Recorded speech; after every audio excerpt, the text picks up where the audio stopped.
Hi, everybody.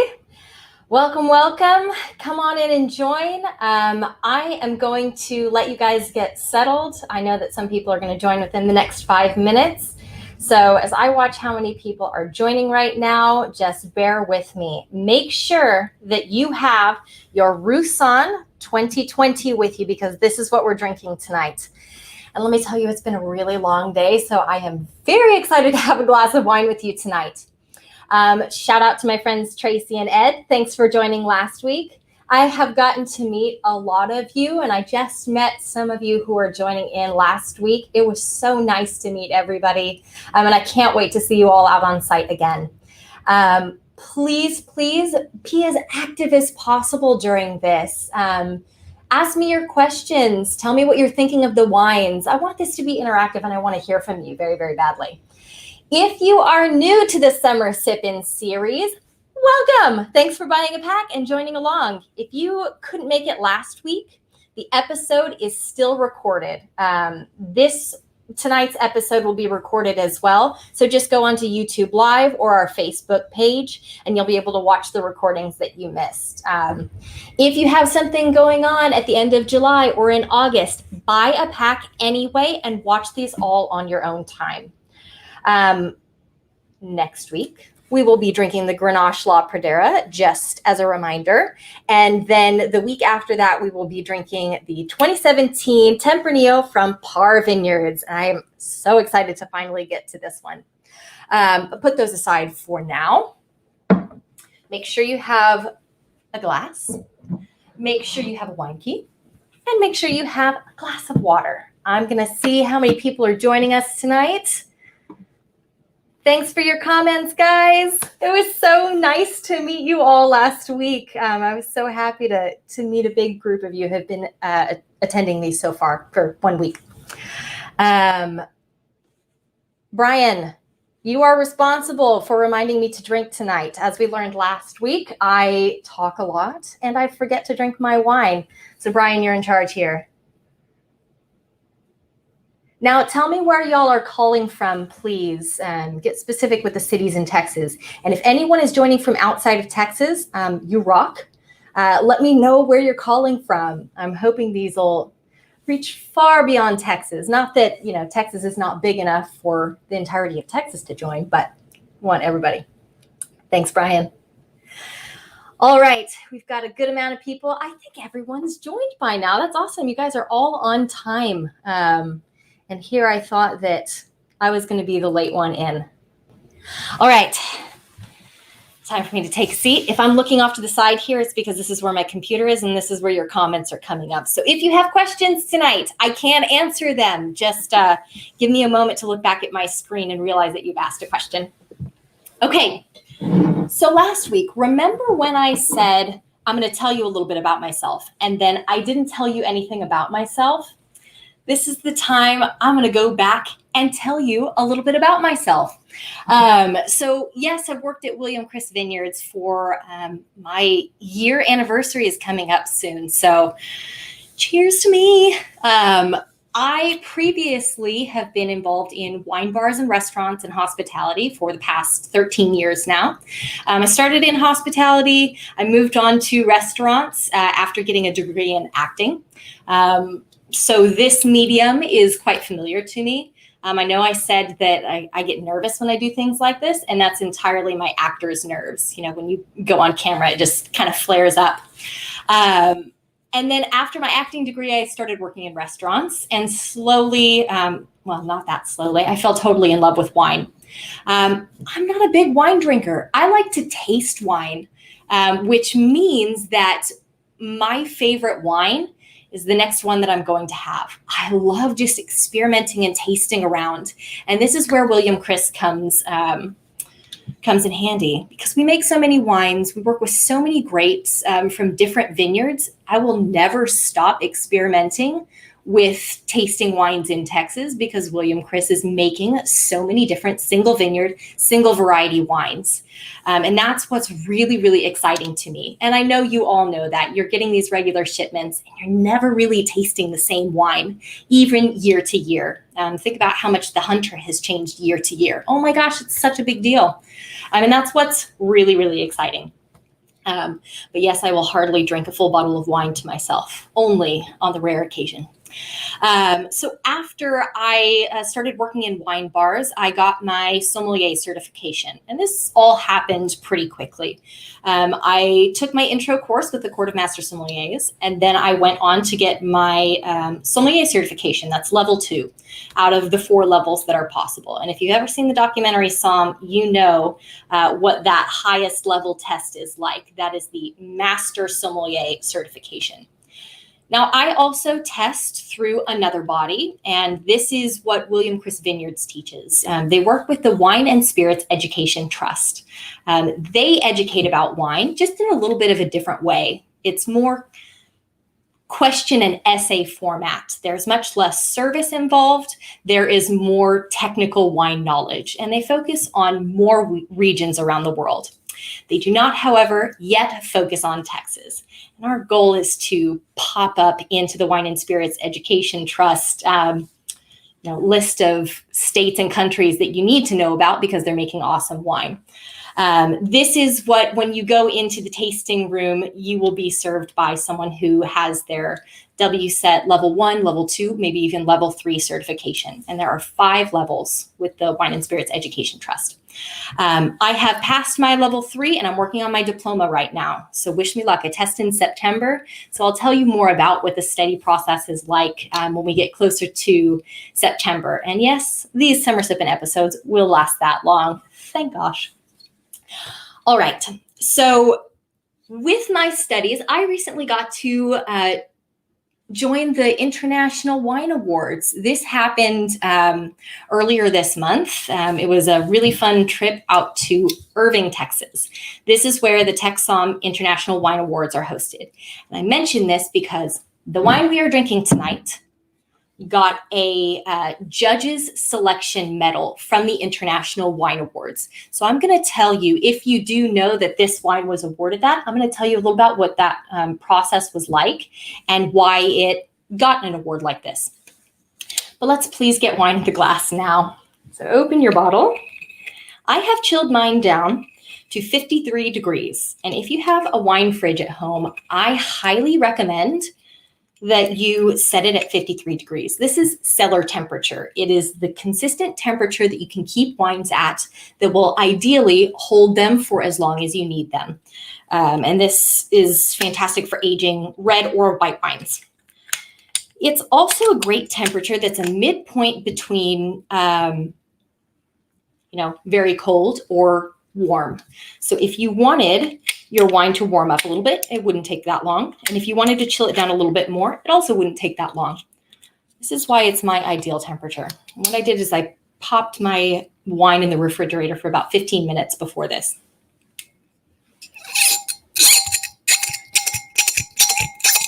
I agree, WSET in Texas, that's the goal. All right, so you're opening your wine. And while we're talking about cellar temperature, you should know that the ideal temperature for your wine is a range. You can go between really 40 degrees regularly up to 70 degrees. Above that, your wine won't age properly. It can get too warm.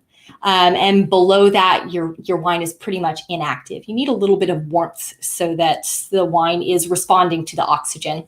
When it gets too cold, the whole process starts to just pause a little bit. So we're pouring 2 ounces. Look at that gorgeous color. Super light, really crisp looking. I can smell this from here. I have had this wine before. I'm so happy I'm going to be drinking it again. But I can already smell it. This is aromatic. It's intense. Even without swirling, I can all the way from out here. That's lovely. And this is where that temperature comes into play. As you chill down your wine, your aromatic intensity goes down a little bit. You want the wine to be warm enough to be active. Now, not all wines are meant to be super aromatic, so it does change from wine to wine, which is why we're doing this. I want you to feel comfortable tasting the wine and knowing how to treat it very confidently. Ultimately, if you like very cold wine, you're going to chill this down very cold because preference is a huge part of it. Okay, but we're smelling. Oh my gosh, butter. Butter, and there's a little bit of this is super herbaceous. And then underneath that herbaceousness is the fruit. But the herbs are kind of sitting on top, so is the butter. And then the fruitiness is down underneath that. Roussanne is a cool grape. Now swirl. Get tons of oxygen in there. And when I say swirl, I mean like get in there and swirl it. Oxygen is fantastic with wine. If you've just opened it, you haven't had a lot of oxygen in here. You need to introduce oxygen. That's what makes wine open up. It's like a budding flower. You want the flower to bloom. Oh, Michelle, very good question. Michelle asked, any tips on how to get better at identifying aromas in wine? And this is the tough part. This is what all of my studying has gone into. It's constantly tasting and just trying to identify. Some people are very good at it. I am not. I am totally open. Blind tasting is the toughest thing for me. And everyone has a different process. What I will tell you is to smell as many things as possible. So when you're going through the grocery store, as you're putting things in your cart, smell them. Smell them. And smell them at different points. So when you first buy an apple, you buy it when it's kind of hard so it has time to soften up. Smell it when you first pick it up. Then when it's home, you've left it out on the counter, it's a couple days, it's a little bit softer, smell it again. Then cut it open, smell it again. Smell the peel, smell the inside, smell the seeds. These are all parts of what make up the wine. Get really specific. What helps me the most is talking to myself about the wine. So I'm being very general right now. I got butter off the top. I got herbs, but I didn't get really specific about it. I know this is an herbaceous wine, so I can keep it general. And my advice to you would be keep it general and then work your way down, but also let your mind wander. I started with getting metaphorical about wine. So this wine reminds me of being out and on the sandy beach after I've just kind of walked across the bridge and there was tons of greenery on the side. And I'm sitting on the beach and I'm watching the waves. I go back to it. It smells salty. That's why I'm smelling that. There's sea breeze in here. I walked past a bunch of greenery, so maybe there's some green herbaceousness in this wine. Think about that. Does this smell like sunlight? If it does to you, then call out sunlight. That was most helpful to me because then as I got more and more comfortable with talking about the wine, I could get very, very specific after that. And then my last piece of advice is get really specific. If I smell cherry in a wine, I can't just call cherry. Is it ripe cherry? Is it cherries that have been washed and are in a bag? Is it really tart cherry that's not quite ready to eat? Is it dusty cherry? Is it a cherry that's in the middle of the forest and it fell on the ground and you had to like take a worm off of it and then you smelled it and it's kind of like brambly? That sounds gross, but that could potentially happen in a wine. And the more specific you get and the weirder you get about it, the more it will help resonate with you. But remember that all of the things that you have smelled have stuck in your mind for your entire life. So when you tap into those memories and when you talk to yourself about these and when you get creative with it, more will come to you. Don't be scared of the wine. They're not scared. They're meant to be enjoyable.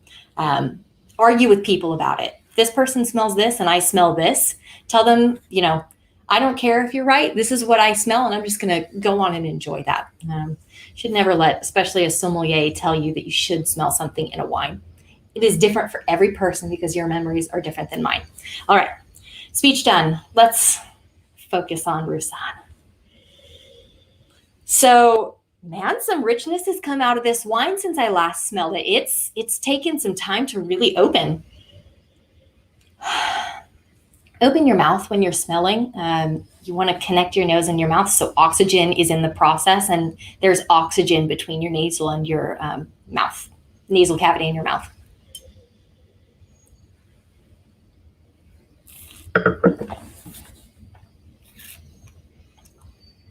Oh, yeah. Great comments.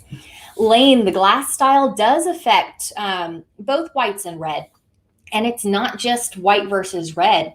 It is the type of white wine. So I'm using the Gabriel 1 glass.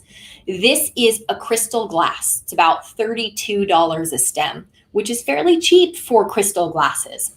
I use this because it's great for red wine, white wine, sparkling, rosé, and everything in between. Every glass is different because they're all diffusing aromas. And just like grapes can get very, very specific and unique, the glasses will treat different grapes differently. So just experiment. But my recommendation is to pick up some Gabriel 1 glasses. We have them at the Vineyard. This is what we've chosen for our tasting room because it diffuses the aromas at the right rate. Ultimately, what you want is a wide bottom and a small top. This is ideal for most wines because your aromas can play around here, but they won't escape out of the top. From there, I mean, there are so many glasses to choose from. So my recommendation is just experiment. And there are even some blogs that will tell you, this glass is perfect for this. Riesling should have this really, really thin center and a super wide bottom. It really, really depends. But that's a very good question. Asia says, is there a wrong answer for aromas or flavors? No. Not at all. There are 3,000 aromatic compounds that are identified in the world. So we have the capacity to smell and taste up to 3,000 different things. If I told you there are only 10 aromas in here, would that be believable? Absolutely not. Some of them are stronger than others, and we're going to talk about why that is today. Yay. All right. I'm going to get back to the wine here because I'm so excited to start drinking it. Okay. If you haven't chilled this all the way down, I want you to think about what temperature this should be served at. Does this taste good as is? I love that this is buttery. I love that the herbs are sitting there. I don't want those aromatic compounds to go away. Herbs are delicate. When you cool something down too much, you can lose some of those most delicate aromas. I cheated. I know how I'm going to treat this one because this has won a judge's selection award at the IWAs. I know this is a high quality wine. Knowing that this is an award-winning wine tells you that if you serve this wine too cold, you may miss something from it. And I do not want that. But I think I would like if it's a little bit crisper tonight because I want something really refreshing. This is almost at the temperature that I want to serve it, but not quite. And so I prepared a bowl with ice. I don't use ice buckets. I use flower pots. I use vases. Tonight, I'm going to use a bowl. When I say get weird with wine, I mean make your everyday household items work for your wine. This is a high quality wine that has started opening up already. I want to decant this wine. Now, if you have never decanted a white wine, I am so excited to tell you that you can decant white wines, just like red wines. What you want to do when you're decanting is add oxygen so that the full potential of the wine is realized. When I first smelled it, it was different than when I smelled it just a little while ago. I know that there is potential that needs to unfold in this wine, and all I want to do is encourage that. So here's my decanter. Now, I don't want to lose anything from the wine, so I'm not going to heavy decant this. I'm not going to swish the wine around. I don't want to jostle it. I want to be really delicate with this. This is not my personal single glass wine decanter. This is the full thing. But since I already told you guys that I never drink the full bottle of wine, I'm only going to decant about half the bottle because I'm going to have a glass with you, and then I'm definitely going to have a glass afterwards. So I am not going to decant the whole thing because, yes, oxygen is good for wine, and I recommend decanting this wine if that's what you like. but you don't want to introduce the oxygen before you're ready. So later when I'm ready to enjoy those last 3 glasses or 2.5 now, I'm going to decant it then. Or overnight, it's going to have, this much oxygen in contact. So it may be, I'm going to retaste this again tomorrow and see where it's at. Constantly assess your wines. Yeah, how much has that changed? It's awesome. The oak is coming out. There's that lovely vanilla, but I want this just a little bit cold. So I'm going to set this on top of the ice. I recommend half ice, half water, just so your wine can sit right on top. And I'm just going to let it sit there for about 5 minutes. Then I'm going to reassess it and see if it's cold enough for me. Now, when I pull it out, if I forget to say this, when I pull it off of the ice, I'm going to just swish it around so that the temperature is even throughout. And what you can do if you are just chilling a bottle down and not decanting it, you can turn over the bottle so that the bottom and the top are the same temperature. Does that make sense? So if I had this in an ice bucket and I pulled it out, I would wipe it off and then I would overturn it so that the temperature is even throughout. That will not harm the wine. Wine is tough. It's been fermented. Fermentation is a tough process. It's delicate while it's going on, but after it, alcohol is a preservative. All right, guys, I'm going to read a couple more comments just to see if you had any great questions. Hi, Mary. I hope all of y'all have met Mary. Mary is a fantastic tasting room ambassador at William Chris. She's been there 5 years, Mary. She has her WSET level 1 and is working on her level 2 right now. I'm so excited that she's joining. Thanks, Mary, for being here. Thoughts on decanting versus an aerator? Thanks, Brian, for that question. Okay. This is personal preference. If an aerator works for you because it's faster, absolutely. It is made to make your life simple. The only thing that I would say is that plastic, rubber, and other kind of artificial mediums like that can affect the flavor compounds of the wine. So if you have a nice wine like this, I don't like putting a piece of rubber or plastic in there. So make sure that you're using high quality aerator that is glass or crystal or has some kind of protective seal around it so that it's not pulling at the flavor compounds of your wine and changing it. But ultimately, if you have a plastic or rubber aerator and you have never noticed that it makes a difference on your wine, it doesn't matter. It is personal preference. I love my decanter because I think there's a ceremony to it. And, I've become very familiar with the tools that I use. But you could use a bowl for decanting. You can use an aerator. You can, splash the wine over a glove in your hand into your glass. And that anything that is spreading out the surface area of the wine is a great thing. So aerate, decant, whatever you would like, Brian. It is your personal choice. All right. Anne has never had wine before and thinks she should try it. So let's everyone encourage Anne to drink wine. And what better to start with than Texas wine? Anne has been a member with us for a very long time. So I'm glad Anne's here as well. Okay, so I think this may have chilled down to the temperature I want already. So I'm just going to chug this and see what temperature the wine's at.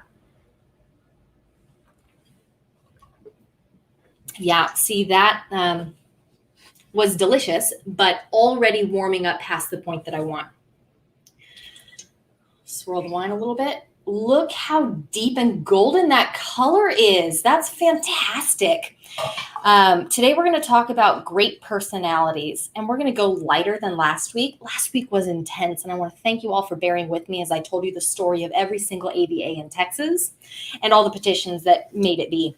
It is so important when we're talking about great personalities because it defines where everything's growing in Texas, how it's growing, and ultimately what the wine tastes like. Not quite as cold as I'd like. it's not bad. Could be a little cooler. So I'm going to let this chill for a little bit longer. And I'm going to tell you about the International Wine Awards. Okay, so TEXSOM, TEXSOM, was started by two men who are native Texans who are also master sommeliers. Right now it is run by James Tidwell, MS. Every year there are several events that happen with TEXSOM, but ultimately the goal was for there to be a sommelier conference for wine enthusiasts, and this has grown beyond sommeliers. So it's for wine connoisseurs, trade members, industry, anyone who's interested in wine, but not even just wine anymore. It's also, we learned about sake, tea, coffee. I drank soju from Korea. When I went to the International Wine Awards. It has now become an international conference for wine enthusiasts, and the International Wine Awards happen once a year. Anyone can submit wine. You have to fill out an application, submit the wine. This year there were 2,400 or a little over 2,400 submissions from 39 different countries, 16 states in the US. They dated back to the year 2001 all the way up to current vintage. We submitted the Roussanne 2020 to this. Now, during these International Wine Awards, yes, it is Texas-wide, but it has become known beyond that because the goal was to have an anyone can enter wine award for wines between $2.50 up to $300 or more if they would like to submit that. And it's judged by 44 judges that are highly respected within the field. Again, not just master sommeliers, although there are some, but wine writers, retail store owners, distributors, people who are highly respected and well-known from their field from all across the US and the world. So they are invited to judge this competition, and it is these judges that have gotten the International Wine Awards to be as prestigious as they are. It is awesome that this happens in Texas, but it's also awesome that it's not just Texas-wide. So these are the International Wine Awards by TEXSOM are some of the most highly respected international wine awards that are out there. Now, I just want to tell you a little bit about the judging process. 44 judges judge these. I helped prep the wines, chill them down, decant them if they needed decanting, etc. And then the judges did their thing. One day I hope to judge these and can't wait for that time to come. Now, these wines are tasted and judged in flights of usually 8 to 10. And they're in categories. So Pet Nat was a category this year. Texas Whites was a category this year, and so on and so forth. During these flights, the judges select certain wines to qualify for, it's bronze, silver, gold, platinum, which is equivalent to double gold if you're familiar with that judging system, or best judges selection. So if the wine is selected for platinum or judges selection, they are elevated into another category and they are tasted side by side. So during that direct comparison tasting, the wines are either selected for platinum or they are selected for judges selection. This year, out of the 2,400 plus wines that were submitted, about 5% were awarded platinum. And 3% were awarded judges selection. And that is what the 2020 Roussanne from William Chris Vineyards was selected for. We are incredibly proud of this wine, not only because 2020 was a fantastic vintage, but we make 95% red wines. We're succeeding with a white wine and making things that we never thought that maybe we would be well known for. I am a huge white wine lover. Yes, I love to drink red wines, but white wine is where it's at to me. And I've had many long conversations. Well, not many. I've had a couple long conversations with Tony, our head winemaker, about why he feels white wine is so special. And clearly the work that he is doing with our white wines are stellar. All right, so that's what the International Wine Awards are about. I want to show you the label of this. I'm sure you can see it. Roussanne, La Pradera Vineyards, Texas High Plains. Who remembers how many grapes have to be from the Texas High Plains since Texas High Plains is on the label? Someone going to pop in the answer? 85%. So because Texas High Plains is on the label, because of the grape compromise that just passed this year, 85% must come from that AVA, which we know is on a raised bed, has lots of wind, not a lot of disease in the soil. We know is kind of capped where the frost is too much of a risk in the north, and stops at the Cap Rock escarpment that goes down to a lower altitude and a lot more disease in the soil. So this means 15% of the grapes are not from the Texas High Plains, potentially. But none of the grapes can come from outside of Texas. Now, we're going to talk more about the grape compromise in coming weeks, I promise. But I want to throw on one more important thing. Because this says La Pradera Vineyards, it means that 95% of the grapes must come from that site. 95% of these grapes at least are coming from La Pradera Vineyards. Now we have blended in, you can see this on the back, 5% Marsanne, and this is from One Way Vineyards, also in the Texas High Plains. William Chris has chosen to put Texas High Plains on the label and source all of their grapes from the Texas High Plains for this bottle. And at least 95% of these grapes are Roussanne, but also from this single vineyard site. 5% is the wiggle room, just to soften the wine or add whatever Marsanne adds. I'm going to see if anyone has any questions about that before I move on. Oh, Brian, thanks a lot. Yeah, I was just thinking about that. Perfect temperature. What was that, about 8 minutes? That did it for me.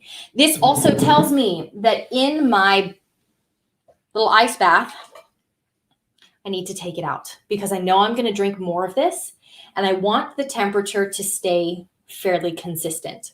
So what I'm going to do is when this starts to warm up a little bit more, I'm going to put it back in the ice bath. So I'm going to just put this off to the side and keep it at the temperature that I want.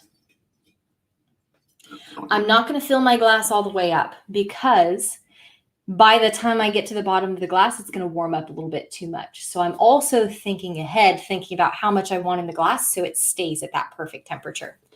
This is a nice wine. It's won a fantastic award. I want it to shine the way I want. All right. So let's talk a little bit about grape personalities. We are not going to get as intense as last week, but last week was so important. The geography of Texas really, really defines how the grapes taste.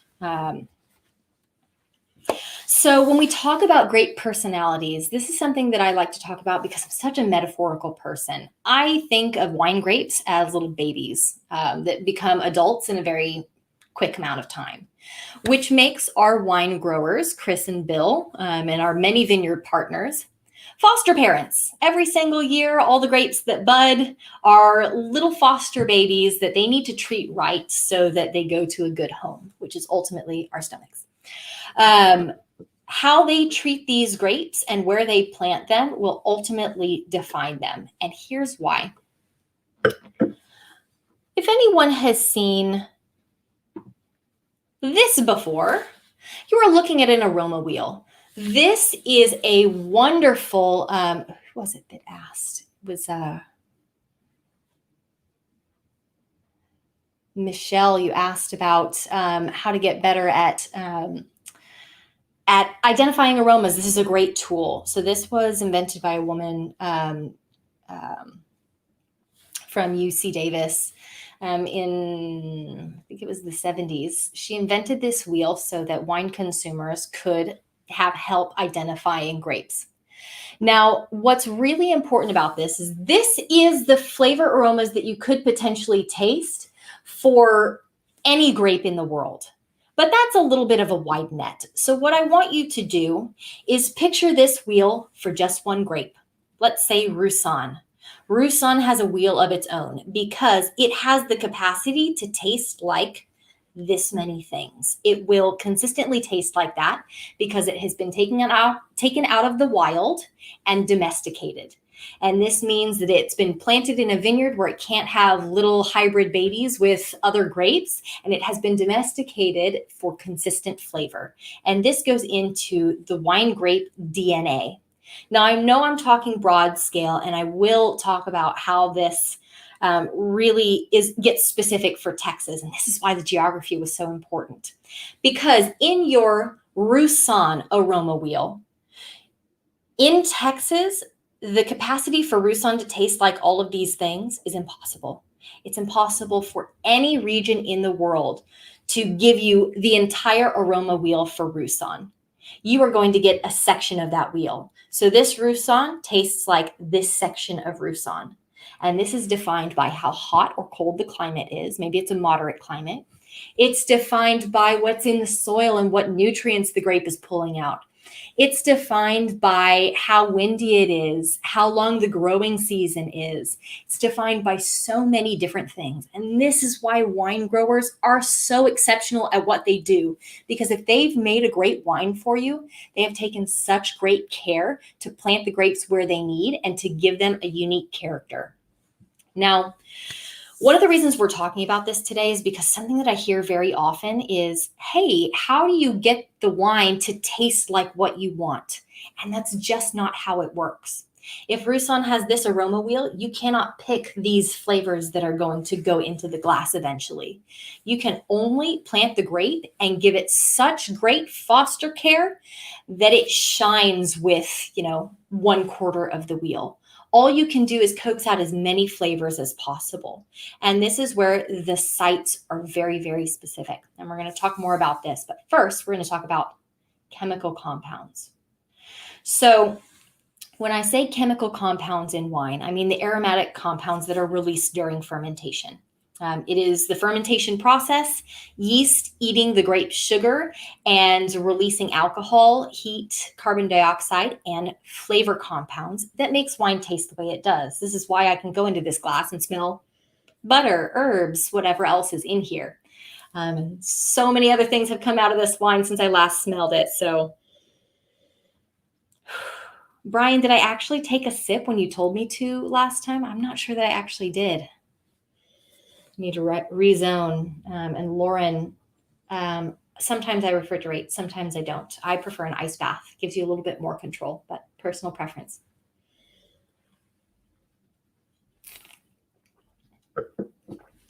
Oh my gosh, chilling this down just a little bit has given this such a full texture. And when you chill your wine down a lot, it can get kind of thin. But if you chill it down just a little bit, it can make the texture pop. It's crisp, but it's creamy. And this is a Roussanne thing. Roussanne is creamy. This is our alternative to Chardonnay. It's rich in body. It has creamy texture. It has butteriness.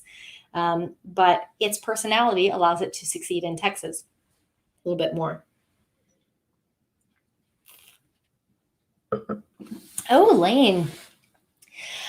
So Lane is not getting the same thing that I'm getting from the wine, which is awesome. She says, after I kind of swish it, I feel it over my tongue, middle, and edges. Salivating means it has nice acid. It absolutely does. Certainly, we are all sensitive to different things. I look for creaminess in wine. It's something that I like, that I prefer in my wine. So maybe it stands out more to me. But you are absolutely right. This is a tart wine.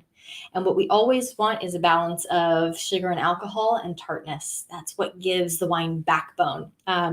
Maybe after this warms up a little bit in your glass, Lane, go back to it and see if it has gotten more creamy, or maybe it hasn't. Personal to everyone. We all have a different amount of taste buds on our tongues. I mean, if that tells you anything about how different we are all at tasting these wines. It's not about being good or getting better at it. It's about being different. Okay, so when we're talking about chemical compounds in wine, what I mean are pyrazines, terpenes, rotundone. These are families of compounds that exist in wines that are domesticated. So let's take a real easy example. Cabernet Sauvignon is a grape that has been domesticated to have a certain aroma wheel. It has the capacity for these flavors. One of those is related to pyrazine compounds. This is something that Cabernet Sauvignon has, Merlot has it, Sauvignon Blanc has it, and a lot of the other grapes that are in that family, because these grapes are all related. So pyrazine compounds are something that happen in Cabernet Sauvignon and Sauvignon Blanc, but not in Roussanne. That is a major personality difference. Rotundone is another one, and I love talking about this. It's that pepper compound in wine. You get white pepper, black pepper, and flavors related to that. Terpenes are another one. This is your floral citrus compounds in grapes like Riesling. So the reason we're talking about such complex chemical compounds is because they all act differently. So with pyrazines, and let's talk about Cabernet Sauvignon. Pyrazines can ripen out of a wine, which means they exist in Cabernet when it's young. And as the grape ripens, you get less and less pyrazines. So in a very hot place like Texas, your pyrazines will ripen out of the Cabernet Sauvignon. Pyrazines taste like tomatillo, bell pepper, jalapeno. This is a very vegetal class of chemical aromatic compounds. So in Texas, specifically in your hottest places, even in some of your coolest places in Texas, your pyrazines will ripen out of your Sauvignon Blanc, your Cabernet Sauvignon, your Malbec if it has any. But in cooler areas of the world, or even cooler regions in Texas, your pyrazines may not ripen out. So when we're talking about the personality, that entire wheel of Cabernet Sauvignon, you've lost part of your wheel if you're in a very hot climate like Texas, which means that if you like that green vegetal character, you should not expect it necessarily from a Texas Cabernet. This is what makes Texas Cabernet unique and different than all these other cooler, even moderate climate Cabernet Sauvignons from around the world. This is a point of difference. But keep in mind that as our Cabernet Sauvignons ripen, as our Sauvignon Blancs ripen, the pyrazines ripen out, but other flavors emerge because the ripening process has sped up. Other flavors emerge that you wouldn't get from all these other pyrazinic Sauvignon Blancs and Cabernet Sauvignons.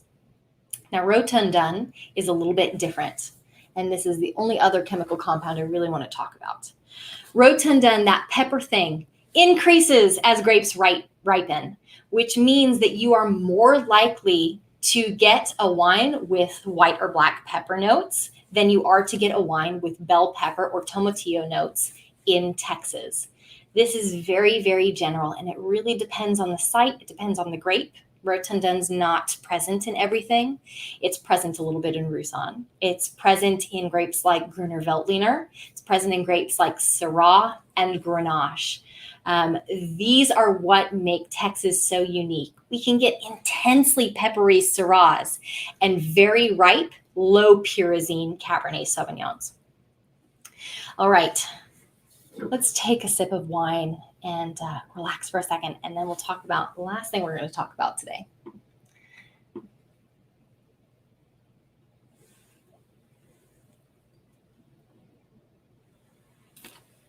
Kelly, thanks for your comments. Kelly prefers the shorter chill rather than overnight refrigeration. So she's tried this both ways. I'm really glad that you're enjoying the wine at the temperature that I chilled mine at. I need to put this back on ice. It's been a little bit of time, and I don't want it to warm up too much. I want it to stay at that nice temperature. So the last thing that we're going to talk about with grape personalities today is how grapes ripen, not just, their entire aroma wheel, everything they have the capacity to taste like after domestication, not just the chemical compounds, but what they like, wind, how disease resistant they are, what diseases they are resistant to, how high of altitude they can handle, how early they ripen. All of these are major factors as it comes with Texas. Altitude's a big factor in Texas. You know that frost is a big threat in Texas, so is hail. So we're picking grapes that can either handle frost or they ripen after the frost has started to come in the early spring. And I'll give you an example of Tempranillo. Tempranillo means little early one. It buds really early. It also ripens really early, which is fantastic because it's super hot in Texas. As we get into August and it gets really, really intensely hot, Tempranillo is ready to be up and harvested by that time, which means it's spared the hottest temperatures in the summer. And Tempranillo doesn't like to be too hot, so that's a good thing. But Tempranillo, because it is early budding, it is at major risk to hail and frost in the late spring, which means that you don't see it as much in the Texas High Plains and you see it more in the Texas Hill Country. And this is where the geography comes into play. The Texas Hill Country is a lot lower than the Texas High Plains, and it's a lot further south. You don't have as much frost or hail in the early spring that would threaten those early budding grapes. Roussanne, this is the reason we're talking about this today. Roussanne has a rouge skin. It doesn't look like a green grape. It looks like a pink, kind of grayish color grape. Not quite dark enough red to make a red wine. It's pressed into a white wine, but enough that it gets UV protection. It makes so much sense for Texas. Chardonnay, as a comparison, it is extremely susceptible to early spring frost. Early spring frost, if it happens, will demolish Chardonnay. Roussanne is a little bit hardier, but it also has protection from the sun. That is so important to keep this wine fresh because it does have that bright acidity that you mentioned, Lane. That acidity is possible because of the UV protection and because of how hardy it is in the heat. Now, I talked about Chris and Bill being foster parents. One of the things that they do is train the canopy, the leaves of the grapevine, over the grapes so that they do have some sunlight protection. But if the grape is not meant to go through a hardy winter and a really hot summer, it just won't be able to succeed. And this is why in the 70s, when we first started planting Texas widely, Chardonnay didn't last. Pinot Noir just can't last. Cabernet Sauvignon likes moderate temperatures, but ultimately does not like the intense heat. That's why those grapes have largely gone away, except for Cabernet Sauvignon, which is still widely planted because of its popularity. It's planted in those moderate temperature areas when possible. And Roussanne has popped up. Marsanne has popped up. Tempranillo makes a lot of sense. Mourvèdre makes a lot of sense. It's resistant to frost. It's a little bit susceptible to powdery mildew. And this is where geography comes into play again. When you get wind, you get disease pressure blown away. Mourvèdre needs that little bit of wind.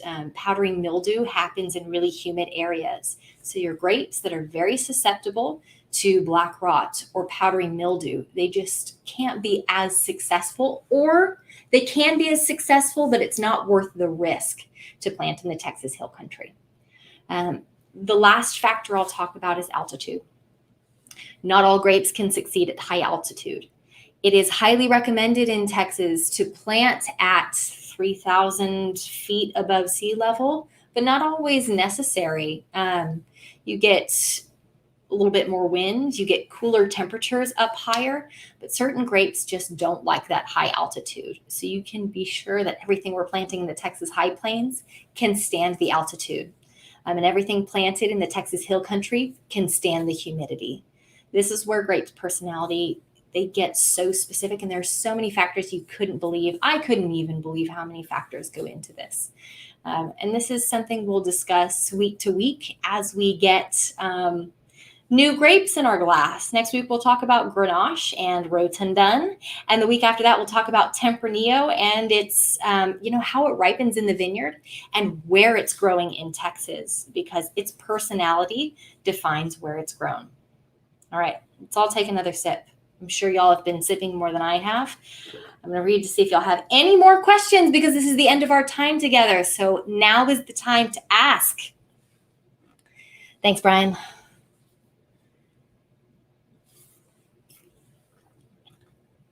Oh, Kelly, great question. What temperature do I recommend for next week's wine? Now, we're drinking Grenache La Pradera from next week. I know how I'm going to treat this wine because I've had it before, but also because I'm familiar with La Pradera wines and, what they tend to be like, and I'm familiar with Grenache. La Pradera, for whatever reason, tends to be more aromatic, and it tends to be a little bit lighter in body to me. They get floral, they get ripe fruit, but still with refreshing backbone of acidity. So I'm going to chill this down a little bit to a lot. I may chill it down a little bit further than I chill down the Roussanne this week. And I want to chill down a little bit more than normal so that it can warm up in the glass. I'm going to do this backwards. And instead of chilling it down to the temperature I want, I'm going to chill it down further than that and let it come up to that temperature so that when the wine is in the glass, it's blossoming and blooming as I'm drinking it over time. So to answer your question, 48, 50 degrees, almost a white wine temperature. White wine temperature is typically recommended 40 to 45 degrees. And just to give you an idea, I started at 53 degrees. I probably chilled this down to 48 degrees. So maybe I'll go a little bit colder than that next time. Maybe I'll chill it down to 45. But again, personal preference. If you like your red wines at room temperature, do that instead. I always want you to be drinking this the way you want and not deciding for you. If you have ever gone into the tasting room, by the way, and tasted an awesome wine, it was delicious. You bought an entire case of it or 5 because that's just how we do it at William Chris. And you brought it home and it didn't taste as good. It's not because you were having a great time at William Chris and we got you drunk. It is because we treated it differently. And it's your responsibility to either ask us and go with our recommendations or treat it the way that you wanted to be drinking it. When you come into the tasting room next time and you like a wine, just ask yourself, think about how is it treated? Maybe the glassware. Maybe if you really enjoy a wine, you want to pick up some glassware as well next time. And, I'll never not recommend that because the glassware does make a difference. All right. I know some of y'all have asked questions. Oh, yeah, Mary, thanks for that. Chris says some vines at La Pradera have gone through Amarillo to limestone. So this is a soil particularity. This means that the Roussanne is responding to the soil that it's in. You can't taste the soil that the grape grew in the glass. But the soil defines how much water and how much nutrients and what kind of nutrients the grape is getting. So if you're feeding grapes a certain type of nutrients, they're going to taste a certain way. And if they get a different type of nutrient, they're going to taste a different way. And just to give you an idea of kind of something a little bit more specific, we have very nitrogen-rich soil at William Chris Vineyards. This is not something that you find everywhere. And that gives our grapes power. That's a nutrient that just gives our grapes power, punch. That's how soil can affect the wine. But ultimately, if you smell earthiness in a wine, it's not because you're tasting the soil. You're tasting a chemical compound that came with that grape and has responded to oxygen, if that makes sense. This is this is a science lesson today, isn't it? And last week was geography. The reason that we're going through this progression with the Summer Sippin series is because this is how you learn wine. You start with geography and then you go on to grape varieties. At least that's the way that I did it. That's typically the way when you open a wine book, it's going to start with geography and it's going to go on to grape personalities. And it typically goes on to winemaking. But next week, we are going to talk about single vineyard sites. So what actually happens in a vineyard? We're going to go through that process. And of course, we're going to relate it back to what we've learned about Texas. Next week, we're drinking from La Pradera Vineyards again, which is fantastic. This is Andy Timmons' work, and we love Andy Timmons. Do a little bit of research about him. So Timmons Estate is run by Andy Timmons and owned by Andy Timmons. La Pradera Vineyards is the same. And Lost Draw Vineyards, not to be confused with the winery, is managed by Andy Timmons. So we work with 3 vineyards that he has done exceptional work in, and they're all totally different. Just because he owns all 3 and manages all 3 does not mean that they taste the same. It is single vineyard sites, which means you get different flavors, different parts of that entire wheel every single time. All right, let's sip. I'm going to see if there were any more questions, but otherwise, I'm going to tell you about the White and Rosé Club, and then we're going to hop off. Lauren, great question. How do you get next week's wine? You can go onto our website. You can buy this as an entire pack. It's a 4-pack called Summer Sippin. Or you can just go online and find Grenache from La Pradera Vineyards 2019. I'll give you time to write that down if you need to. If you cannot find this on the website and you can only find it in the Summer Sippin' pack, give us a call. We will ship you one. But I highly recommend getting the entire pack and enjoying all the wines throughout the summer. Oh, can I talk more about aging of this wine? That's a really good question, Brian. So aging wine is a really, really interesting topic. And I'll talk about Tempranillo with this one too. So what makes one of these ageable and the other one not as ageable? Tempranillo has pigment. Pigment is needed because as the wine ages, it loses color, which means this is eventually going to change from a really bright color into brown. And then you get all the stages in between that, which means lovely gold and then amber and then brown. Once the wine is brown, it's probably not good anymore. At least it's not very pretty to look at. Tempranillo starts out with more color because it's a red wine. As it ages, the pigment goes away. So you can age this at least as long as the pigment is there in the wine. Tannin is another preservative. So this one's going to dry your mouth out. It's going to have that sandpaper feeling. Roussanne doesn't have that. That is a preservative, which makes this one more ageable. Another thing is acidity. This had acid in it. Acidity is a preservative. So this may go on for another 5 years. This one may go on for 10 years because it has acidity and tannin. And then the last thing to consider is alcohol. If the alcohol is too high, it's volatile. Your Tempranillo is at 13.4% alcohol. Not too high. That's going to help sustain this over a longer period of time. And your alcohol in the Roussanne is 13.9%. It's verging on pretty high. So 5 years is what I would give this one. But if it's great now, drink it now. Don't age it. Or buy 12 bottles and age some of them and not all of them. Speaking of 12 bottles, this is on special right now. So if you go on our website, you will see summer specials for several wines, Wanderer Series, Skeleton Key wines, and of course, the Roussanne. So for members, and I know you're all members because you love to get regular shipments of our wines, you are paying $275 for 12 bottles of this award-winning wine. This is the white wine that you're going to drink throughout the entire summer. If you want it rich and creamy, warm it up a little bit. If you want it crisp and refreshing, chill it down. It is so complex, it's going to adjust to your needs. This is your gift wine. This is your wine to convince red wine drinkers that they should be drinking white wine. And this is going to run out very fast. So please go buy a pack for yourself now. If you are not a member, sign up.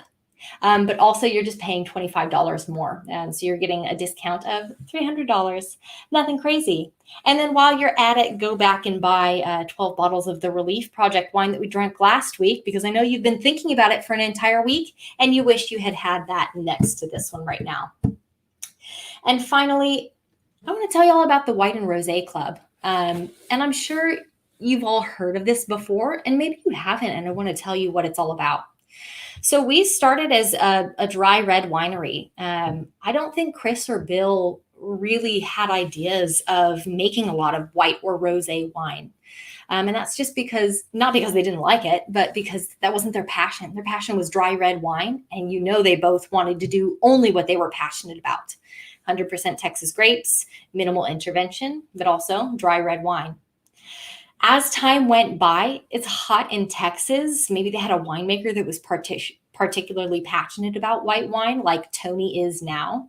They started to make more white wine, but better white wine than they ever had before. So now the White and Rosé Club is something that you can add on to your regular 4 or 5 shipments of red wine per year.